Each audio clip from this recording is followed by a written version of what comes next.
Ladies and gentlemen, thank you for standing by. Welcome to Copa Holdings' third quarter earnings call. During the presentation, all participants will be in a listen-only mode. Afterwards, we will conduct a question-and-answer session. At that time, if you have a question, you will have to press star 11 on your telephone. If your question has been answered and you wish to remove yourself from the queue, simply press star 11 again. As a reminder, this call is being webcast and recorded on November 21st, 2024. Now I will turn the conference call over to Daniel Tapia, Director of Investor Relations. Sir, you may begin. Thank you, Jonathan, and welcome everyone to our third quarter earnings call. Joining us today are Pedro Heilbron, CEO of Copa Holdings, and José Montero, our CFO. First, Pedro will start by going over our third quarter highlights, followed by José, who will discuss our financial results. Immediately after, we will open the call for questions from analysts. Copa Holdings' financial reports have been prepared in accordance with international financial reporting standards. In today's call, we will discuss non-IFRS financial measures. A reconciliation of the non-IFRS to IFRS financial measures can be found in our earnings release, which has been posted on the company's website, copaair.com. Our discussion today will also contain forward-looking statements, not limited to historical facts that reflect the company's current beliefs, expectations, and/or intentions regarding future events and results. These forward-looking statements involve risk and uncertainties that could cause actual results to differ materially and are based on assumptions subject to change. Many of these are discussed in our annual report filed with the SEC. Now I'd like to turn the call over to our CEO, Mr. Pedro Heilbron. Thank you, Daniel. Good morning to all, and thanks for participating in our third quarter earnings call. First, I would like to extend my sincere gratitude to all our coworkers for their commitment to the company. Their dedication and hard work have been instrumental in keeping Copa at the forefront of Latin American aviation. To them, as always, my highest regards and admiration.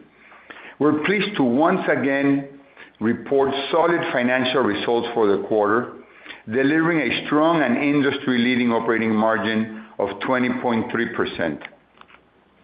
These financial results are in part driven by our disciplined approach to executing our business strategy, including our permanent focus on cost efficiencies, which allow us to continue delivering industry-leading operating margins even with the softer yield environment we have observed over the past 12 months. Going forward, our focus on our business strategy and commitment to reducing unit costs remain central to achieving strong financial results and are key to further strengthening Copa's competitive position in Latin America. Among the main highlights for Q3, capacity increased by 9.5% year-over-year. Passenger traffic grew 7.6% compared to the same period in 2023. Unit cost, excluding fuel or CASM-ex, came in at 5.7 cents, a 1.6% decrease compared to Q3 2023, mainly driven by lower sales and distribution costs. Passenger yield came in at 12.2 cents, 8.7% lower year-over-year, mostly due to the last-minute suspension of flights between Panama and Venezuela at the end of July, weaker currencies in certain countries in Latin America, and additional industry capacity in the region. And load factor came in at 86.2%, 1.6 percentage points lower year-over-year. As a result, unit revenues, or RASM, came in at 11 cents, a 10.1% decrease compared to Q3 2023. As mentioned before, we delivered an operating margin of 20.3%. Excluding the impact of the Panama-Venezuela flight suspensions, we estimate that we would have reported an operating margin of 21.2% for the quarter. On the operational front, Copa Airlines delivered an on-time performance of 87.3% and a completion factor of 99.6% for the quarter, once again positioning ourselves among the best in the industry. Regarding our fleet plan, due to delays in Boeing's delivery schedule, the arrival of our last 2 aircraft for the year was postponed by a few months. Nonetheless, we still expect to receive 2 737 MAX 8 before year-end, 1 at the end of this month and 1 in December. These 2 deliveries will bring our fleet to a total of 112 aircraft by the end of the year. Regarding 2025 deliveries, Boeing has updated its delivery schedule to account for the recent delays, and we now plan to receive 11 Boeing 737 MAX 8s next year to end the year with a fleet of 123 aircraft. This delivery schedule has production ramp-up assumptions that will need to materialize, so actual aircraft deliveries could change.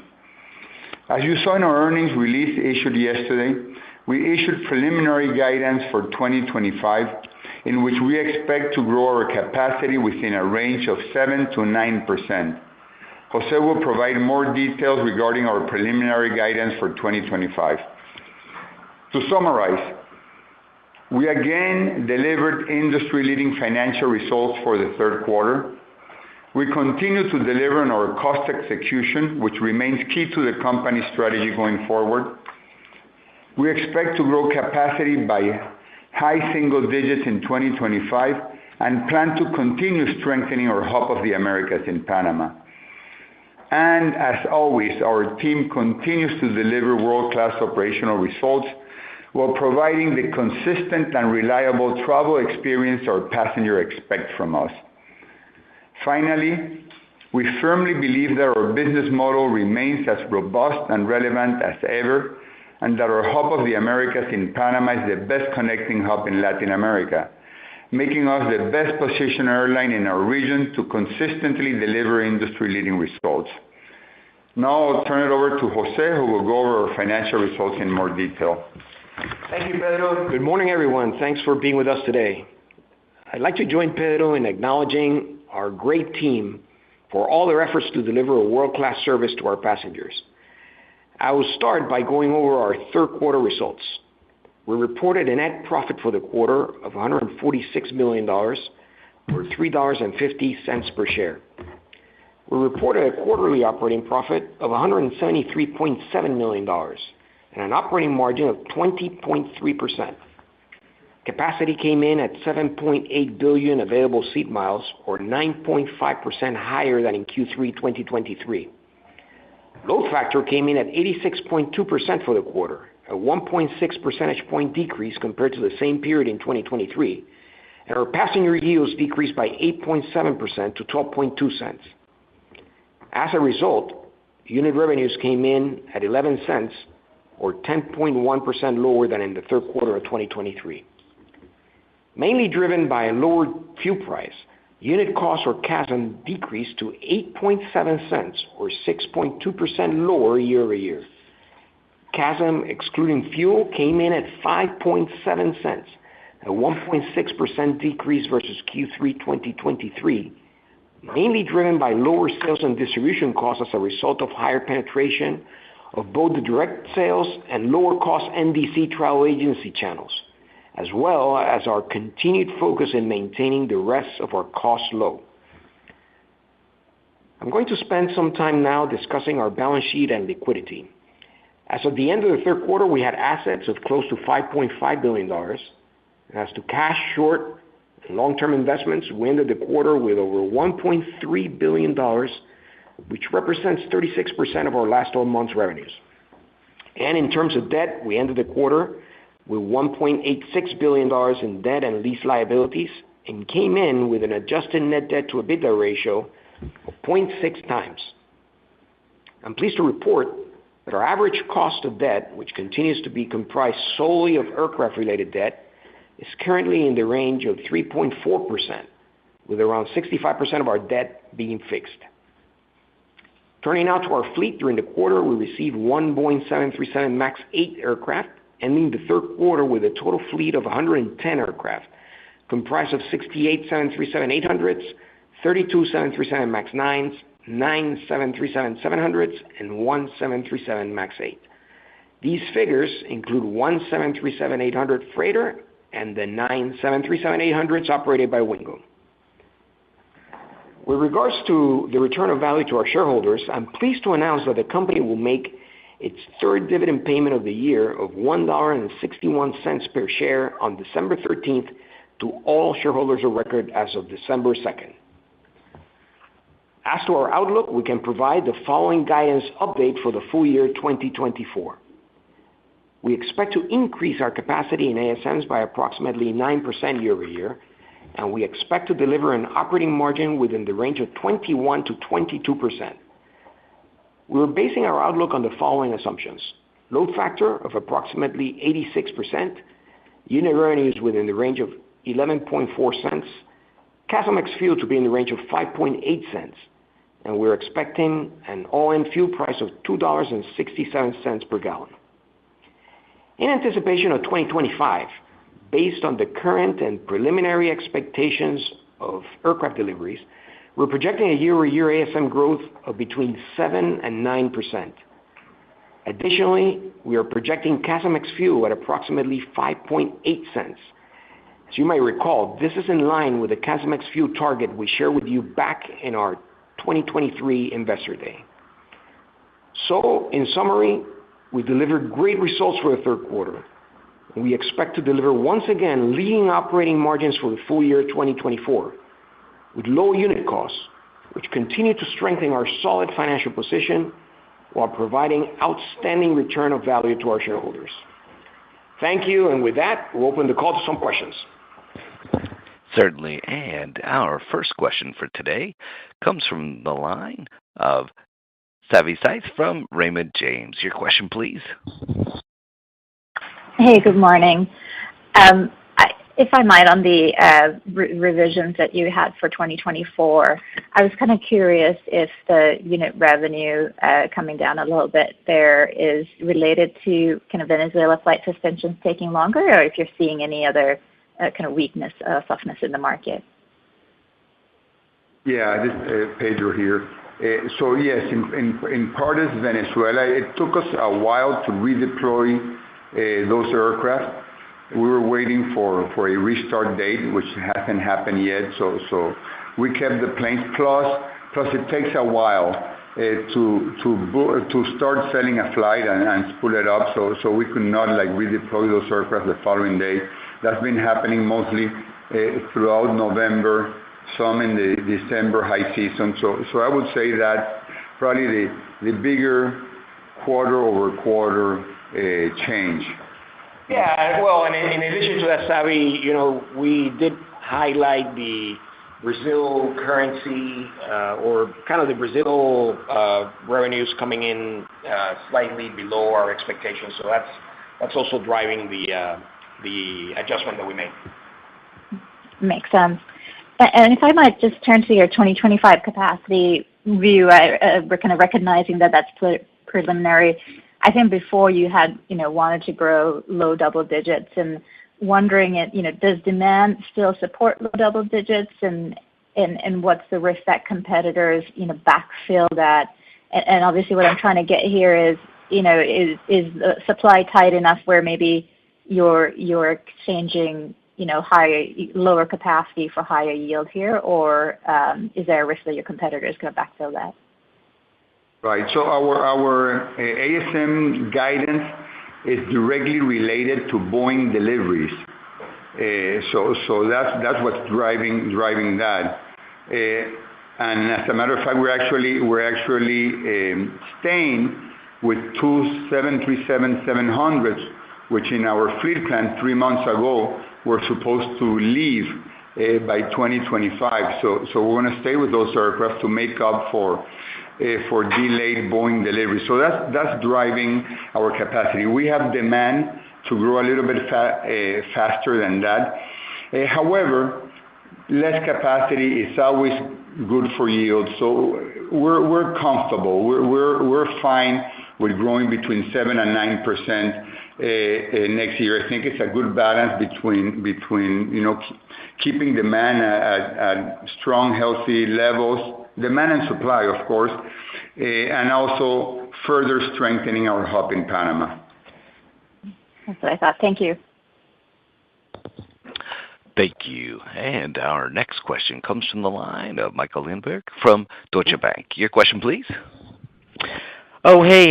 Good morning, everyone. I do have a couple here. I guess for starters, I know one of your competitors in Colombia did indicate that the market was starting to stabilize somewhat, and so I'm curious if you can just talk about the competitive situation there. Maybe you're seeing something similar, or maybe not. Not sure what they meant by that, but we tend to grow with demand and our potential to capture the piece of that demand that belongs or corresponds to us. So we're very measured and pragmatic about how we grow and how we strengthen the hub, and that's why one of the reasons, not the only reason, why we are able to return strong operating margins and strong operating results, financial results over time. I cannot say that of every competitor. Some have been growing maybe a little bit too fast. I won't mention names, but if that's stabilizing, it's probably good for the market, and it should mean, I don't know, a better balance between demand and supply. Okay. And then just a follow-up here. I thought it was interesting that normally once in a while we'll see Copa pull out of a market, right? The market isn't working, and for a whole bunch of different reasons, it's kind of a one-off. I thought it was interesting that I think, and you can correct me if I'm wrong, but it looks like you're actually going to be pulling out of two markets. Maybe you've already pulled out of two Mexican markets. One is Tulum, and the other is Santa Lucia, the alternative Mexico City airport. Is that a Mexican FX macro reason? Is it? No. I know Tulum, everybody rushed into the market at the same time, and maybe that's an oversupply situation. What's behind those, Pedro? No, don't say that, Mike. No, I'll tell you, we're temporarily only pulling out of four markets, actually. The two you mentioned, but also Armenia in Colombia and Santiago de los Caballeros in the Dominican Republic. So it's four markets we're pulling out temporarily. We should be back before the end of next year, of 2025. And the reason we're doing that is also tied to aircraft deliveries. So these are four markets that have an alternative airport around the corner. I see. Less than 40 minutes, or on average 40 minutes away, we have an alternative airport where we fly with many daily frequencies. These are all less than daily markets. So given the delays in aircraft deliveries, there are other markets that do not have the luxury of having, like Pereira is 40 minutes from Armenia. In Mexico, the two airports are like 30 or 40 minutes apart. So we're going to deploy that capacity to other markets where we have strong demand and not enough aircraft. Well, these other markets can be served from the nearby airport, and then we should be back by the end of next year. We get the deliveries we're expecting to get. So Pedro, with the fact that you have to pull out of markets because you don't have airplanes and you're getting all these delayed deliveries, how should we think about potential compensation, or how does it show up in maybe your CapEx this year and cash flow? And I don't know if Jose answers that, because as I see it, not only you have a special relationship with Boeing. You are Boeing's beachhead in Latin America, to the extent that I think the last deal that was signed, we had the President of the United States and the President of Colombia with you to sign that deal. So I would think that you would be getting some form of compensation, and it's going to just show up in reduced CapEx. Any color on that? Thanks for taking my questions. Thanks, Mike. I'll let Jose answer the question. But this particular move that we're talking about, we're doing it to strengthen our bottom line and to better serve our whole network. So there won't be a compensation for those specific actions. Okay. But Jose, general, with how that's working. Yeah, Mike, and going back to your comment, yeah, we were very happy and proud to have that signing ceremony. Was with the president of the U.S. and the president of Panama at that moment here in Panama City. There is of course some contractual relief associated with this situation, but it's the nature of our contracts with Boeing is confidential, but. It would flow through CapEx to a lesser amount of CapEx going forward. Okay, thanks for taking my questions. Thank you, Mike. Thank you, Mike. Thank you. And our next question comes from the line of Duane Pfennigwerth from Evercore ISI. Your question, please. Hey, good morning. Thank you. So just on the guidance, you're going to generate, 21-22% EBIT margins this year, which includes the impact of the MAX 9 grounding earlier in the year, and then obviously the close-in cuts that you had to make to Venezuela. So can you just remind us, what do you think those two items cost you, and just remind us of the sizing of those two impacts combined?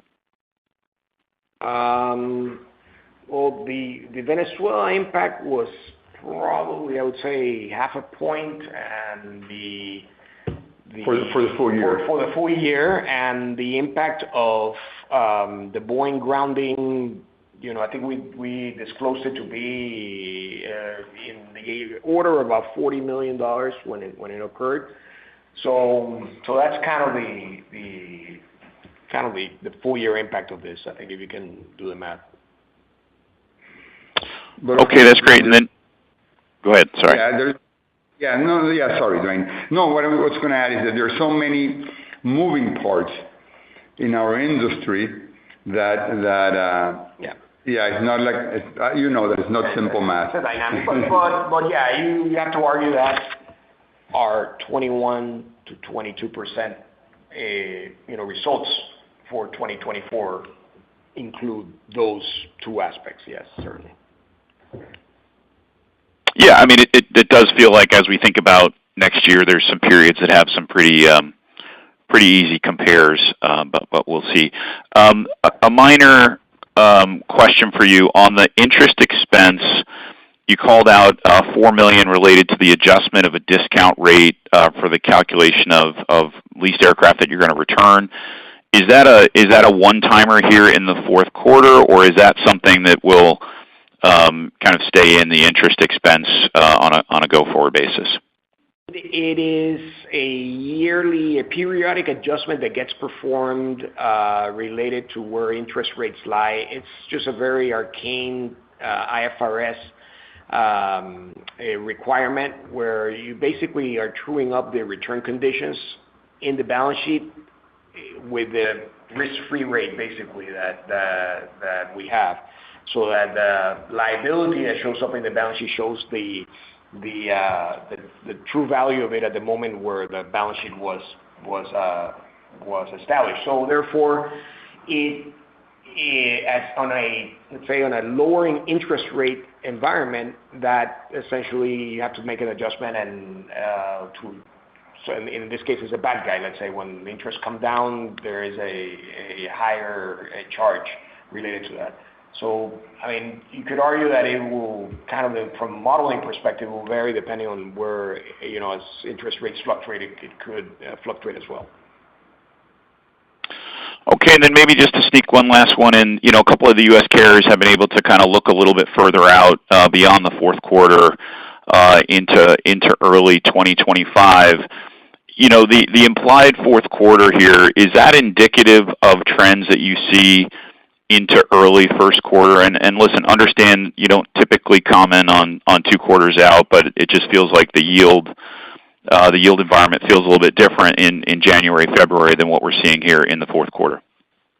I think, Dwayne, again, as you just answered kind of the question in the sense that we don't provide a multi-quarter guidance, and we haven't established a guidance for the full year 2025. But I think on a, let's say, sequential basis, you could argue that the comps are sort of similar for Q1 versus what's going on in Q4 in terms of on the year-over-year comps, let's say. Okay. Appreciate the thoughts. Thank you, Dwayne. Thank you, Dwayne. Thank you. And our next question comes from the line of Stephen Trent from Citi. Your question, please. Good morning, gentlemen, and thanks very much for taking my questions. The first one, I recall in the second quarter that you guys had made an adjustment to a provision for unredeemed ticket revenue, that had a little bit of a wiggle impact on the margins. And could you refresh my memory if there was any other adjustment this quarter, or will you still have essentially the same policy on that provision as we move forward? Thank you. Yeah, the last quarter we called out a kind of $0.005 impact, and the reason why we called it out was because it was a catch-up. We just adjusted the factor that we use for unredeemed during the second quarter, and we decided to be conservative we did it in a way that it captured the entirety of our assumptions or estimates for 2024. So it was kind of like a catch-up that occurred during Q2, and so there was no other item related to that in Q3. Great. Other accounting entry related to the quarter, nothing beyond that. That's what I meant to say, Steve. No, very helpful. I appreciate that, Jose. And just one other quick one. When we think about all of not just you, everybody, the supply chain challenges with the OEMs, could you give us a little bit of your high-level thinking, long term, how you think about optimizing maybe your owned aircraft versus leased aircraft, if you've, the supply chain stuff has made you think differently about the long-term planning? Thanks. Yeah, that's Pedro here, Steve. Yeah, that's a complicated matter because it's not like we have that many options. We have bought some aircraft off lease. We're staying with some 700s we were expecting to return, and we have even bought spare engines ahead of time. We're very, very proactive in securing parts in the marketplace, even though we have contracts with OEMs that are supposed to cover us. So we've gone beyond the call of duty to make sure that we have the stock, and we're even doing maintenance work even for engines, that program work where we had to send the engines to the MROs in the past. We're doing that with the support of GE. We're doing that in our maintenance base in Panama, also to speed up turnaround times and have more engines in stock. So we're doing I would say a gigantic effort versus the easier times before, and we've been able to manage. So we have not affected our operations for lack of parts or lack of engines and aircraft. Yeah, and I would say that the moves that Pedro just alluded to, like the buying of leases and the extent deciding to maintain the two 737-700s, et cetera, just are a testament of the flexibility that we have in our fleet plan as well. So we continue executing on the flexibility that we have in our fleet plan. Really appreciate that, gentlemen. And Jose, I'm not sure if this is your last results call, but if it is, really deeply appreciate and I'll miss all our interactions. Oh, thank you very much, Stephen. You have brought a tear to my eye here. So thanks a lot, and thank you for the partnership. My thanks to you, sir. Thank you. And our next question comes from the line of Jen Spies from Morgan Stanley. Your question, please. Yes, hello. Thank you. I just want to ask on the Venezuela situation. You already mentioned about the impact for the full year. I just wanted to clarify, was it solely concentrated on the third quarter, or is part of the impact also going to be seen in the fourth quarter of this year? And maybe also on like capital allocation, how are you thinking about it going forward? I mean, you have extremely solid balance sheet, maybe lower CapEx due to the delay. So are you maybe contemplating some buybacks, seeing where the share price is currently trading at? I don't know.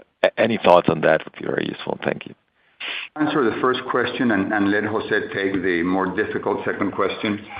As always, there will be an impact on Venezuela in the fourth quarter, which would be slightly above half of what was the impact in the third quarter.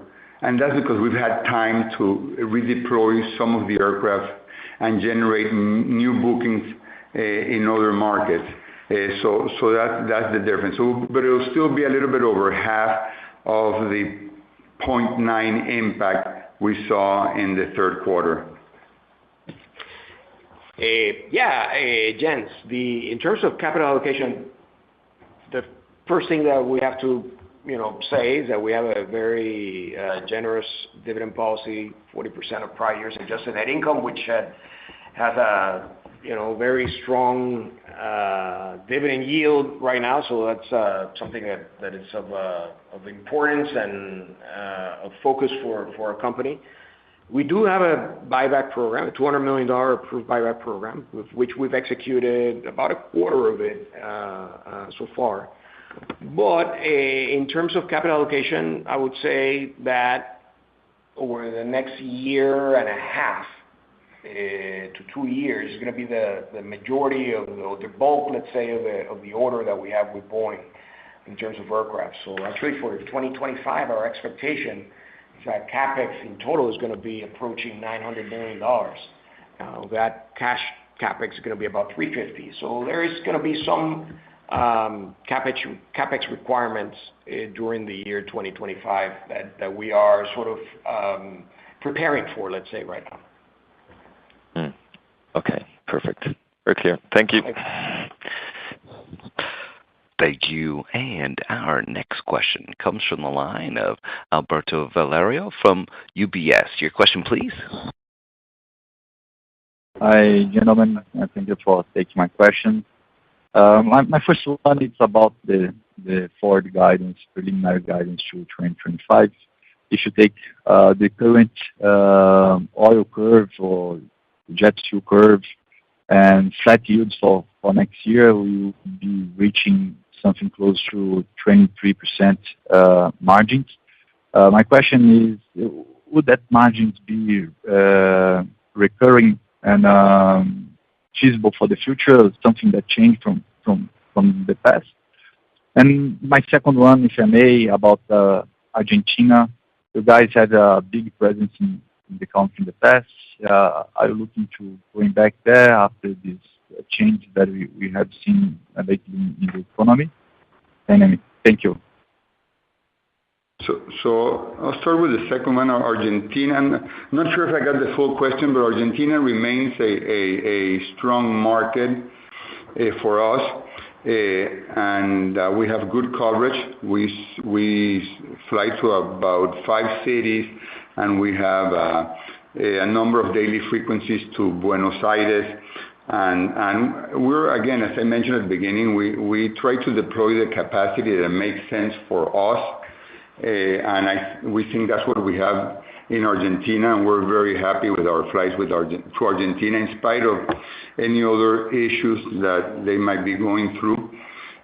So that's working well, that market. In terms of the first question, I'll let Jose back me up. We are not issuing guidance for 2025, but I'll just say that we have shown in the past that we can consistently deliver industry-leading margins, or at least leading margins in our part of the world. And we're confident that we have the structure in place to continue delivering those results. I'll let Jose. No, and as Pedro mentioned, we'll provide our full year guidance in February. And the other aspect is that we are with our lowest or our lower unit cost base right now that we've been able to achieve over the last several years. We are simply able to deliver, leading results and not be as dependent on the fluctuations and the market dynamics. So, we're just simply fundamentally more efficient and able to sustain very, very good margins with our low cost base.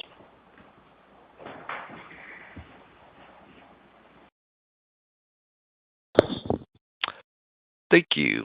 And our next question comes from the line of Rogerio Araujo from Bank of America. Your question, please. Hello, Pedro, Jose. Thanks for the opportunity. I have one follow-up on yields, if I may.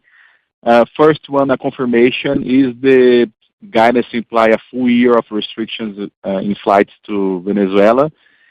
And any expectations of operations resuming there? And the second part of the question is regarding the year-over-year comparison of yields. So all else being constant, if you could help us to think a little bit about how the comparable basis is in first half of 2024 and second half. So we had currencies devaluating in the region, and we also had Venezuela stopping operations at the end of July. So any other item that we should take into consideration, and what is the expectation for these comparison basis of yields in 2024? Thank you. Yeah.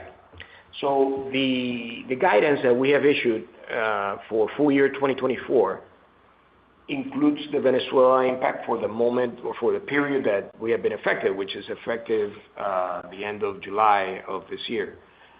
So that's what it's embedded in there. Remember that a portion of that capacity was not deployed immediately, so therefore it had an impact, and also the flow of the passengers on this. In terms of 2025, bringing forward the 2025 guidance, we haven't issued any revenue guidance for the year. It's just simply a preliminary capacity guidance and a CASM ex-fuel guidance. So, but the capacity guidance assumes that either Venezuela returns or that the flights or the aircraft or the capacity are deployed to other destinations within the network. So it's from the standpoint of capacity and deployment, there is, let's say, it's embedded in, regardless of what occurs with the aircraft, it would be embedded within that capacity. And in terms of yields for the full year, I would say that for the full year 2024, returning back to 2024, the yields in the second half of the year have also been affected by the currency fluctuations that you described, specifically in Brazil. Actually, we highlight Brazil because there was a drop in the real during the latter part of the second quarter that influenced the sales and the revenues in the third quarter. And that's also, as I discussed earlier in one of the earlier questions, part of the reason why the adjustment from 11.5 cents to 11.4 cents in the fourth quarter is also related to the continued Brazil impact. Okay, perfect. And if I may, a follow-up on Venezuela, is there any kind of upside if operations resume there in terms of yields strength? It's hard to know. It's an unpredictable situation. I'm confident that we will restart flights. We're flying to 5 cities, over 40 flights per week. We will restart at some point in maybe not this year, hard to predict. I would guess that at some point in 2025, but saying if it's in the first quarter or the same second quarter, it's hard to tell right now. Okay. Fair enough. Thank you very much. Thank you. David. Thank you. And our next question comes from the line of Daniel McKenzie from Seaport Global. Your question, please. Oh, hi. Thanks, guys. A couple questions here. Following up or circling back on the CapEx that jumps to $900 million in 25. So for those investors that are investing a little longer term, how do we think about the drop down in 26 and 27? And then just related to that, I'm just wondering if there's an appetite to add more aircraft to Wingo.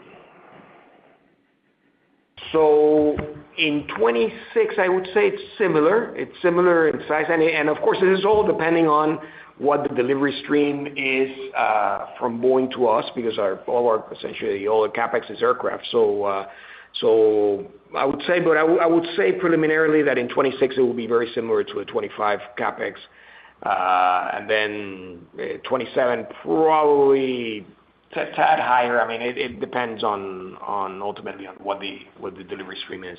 I would say for preliminary modeling perspective for 26 and 27, you could probably model it in a similar level. Yep. In terms of Wingo, as we get more deliveries next year, we'll give Wingo at least one aircraft, 800 next year. It's in our fleet plan that we've published, if I'm not mistaken. And they could probably use a few more, but we're all tight of aircraft right now. But they'll get at least one next year. Yeah, very good. Second question here. I'm wondering if you can unpack 2025 growth. So, premium seat growth versus mainline seat growth, and just given the questions on FX earlier, I'm just wondering how that's shaping your thoughts about where you want to grow. So more U.S. flying, or perhaps more to smaller markets that are underserved. I'm just trying to get a sense of how the macro backdrop is shaping how you're thinking about the business and growth. Yeah, Dan, a couple of things. I'll give you some color on the breakdown of the growth. First of all, the majority of the growth for next year is going to be in full year effect of service that we started during 2024. About 2/3 of the growth is going to be full year effect. And then the remainder is probably going to be, I don't know, a quarter of the remainder is going to be, or 25% of growth is going to be frequencies to markets that we already serve. And then a minor portion will be gauge. We're getting additional, well, actually, it's a full year effect of the 9s that we're getting towards the latter part of this year. Or I'm sorry, the year that we got earlier in the year. It's a full year effect of the last several MAX 9s. We have 32 9s that are basically in the remainder of the aircraft are just going to be 8s. So that's basically that. There's also the fact that we're adding seats into our 800s and densifying. That's another component of the growth for next year. That will also help our CASM-ex in 2025. So that's gauge. So new destination is going to be a minor portion of the growth. Just low single digit of the growth is going to be new destinations. Now, in terms of where we put the growth, we have a lot of options and flexibility. But I would say usually you have to start from a premise that the hub needs balance. So you're always going to balance out north of Panama versus south of Panama. So you always want to balance the growth. And of course, profitability or potential profitability has a heavy weight on our decisions. Yeah, that's a given. If I could squeeze one final one in here, and that's just given the growth, the capacity constraints at Tocumen Airport, how easy is it for other airlines to get access to gates? And do you have the gates that you need to execute on the growth? Yeah. Tocumen is an open airport. It's not slot controlled. It's not gate controlled, and it does not. There's nothing about Tocumen that stops anyone from coming in. As we continue growing, the airport is already working on plans to expand its capacity, which will be needed in between 2 and 3 years from now, and there's a lot of low-hanging fruits that they will implement, take advantage of to increase its capacity. So there are actually no restrictions. There might be some peak moments during the day where the airport might be tight in slots and gates, but that will be improved also. Thanks for the time, you guys. Appreciate it. Great. Thank you. And our final question for today is a follow-up from the line of Savi Syth from Raymond James. Your question, please. Hey, thanks for the follow-up. Just two quick ones. First, just on the unit cost guide for 2025, that's impressive given that you are slowing growth. Sounds like, Jose, you mentioned densification is helping, though I think you were already expecting that. I was curious if you could talk about what's helping you generate that good unit cost execution. Yeah. Well, first of all, yeah, we are facing, like everybody else, there are inflationary pressures out there, airport fees, overflights, airspace costs, etc. Those are items that put pressure on our costs. Aside from the densification of the 800s, that will be an ongoing project throughout 2025. And just as a reminder, we're bringing the seat count on the 48 737-800s that Copa Airlines operates from an average of 160 to 166 seats, so adding an additional row. In addition to that, it's growth, first of all. The growth helps, and the overall growth in capacity that we're guiding to. There is still a tapering off of the sales and distribution efforts and initiatives that we're pursuing, so there's a little bit of that, and maintenance also has some opportunities that we're pursuing for next year that should allow us to keep, mind you that we achieved our 5.8 cent CASM target a year early, but I think we're hopefully keeping it for next year as well. I appreciate that. And then maybe just final question on as you look to transition out, any update on the CFO search and any other kind of thoughts on the management makeup? So let me just simply say something. This is like my last question ever. So I thought for a second that I was going to get away without that question. Actually, we were doing high fives here, but of course that was not going to happen. So, sorry about that. Okay, Savi. We're prepared. So well, and I'll take actually, I don't know if there are more questions, but I'll take this opportunity to recognize Jose on his last earnings call. He's been with Copa over 30 years. He started in our operations control center, then was planning and alliances, then for over 10 years. He's done a great job as CFO of the company with a ton of accomplishments, most during really challenging years where we were able always to keep our operating margins in double digits, with the exception of course, like the heart of the pandemic, 2020. And a lot of work goes into those results, a lot of initiatives, cost initiatives, financing initiatives, etc. So Jose has done an outstanding job, and he has now decided to retire. So he's earned the right, and we are actively searching for his replacement internally and externally. We're not ready to announce anything yet, but we're actively working on that, and we also have contingency plans if we were not ready by January 1st. So there's nothing really new to announce right now in that regards. Yeah, go ahead. Yeah, go ahead. No, thank you for that. But the reality is that there's a team here. It's not because of any particular person. So there's a team ongoing that does everything, and so I think you have to have the confidence that no one is indispensable in this particular case, and I think we have a very strong team behind in the financial areas and overall in management that will go forward. So, and that's actually part of the most important things that I think about all the time. Of course. So we're not dropping the ball at all. If we did, it would not look good on Jose. So that's not going to happen. We're not going to drop the ball. We have a strong team, so that won't be a weak point. And then in terms of other management changes, we did bring in and we issued a press release. We created a new executive VP position. The person that's filling that position is already here, and his name is Robert Carey. He comes from Wizz Air. He was the president at Wizz Air. Before that, he was the CCO at EasyJet. Before that, he was with McKinsey for many years in the aviation sector, working a lot in Latin America. So I plan to share some of my workload with Robert.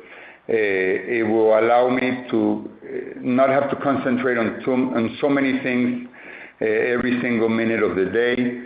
So he'll help me there, and I'll be able to focus on many other things. So we're basically strengthening the company, strengthening the management team to be even stronger overall going forward.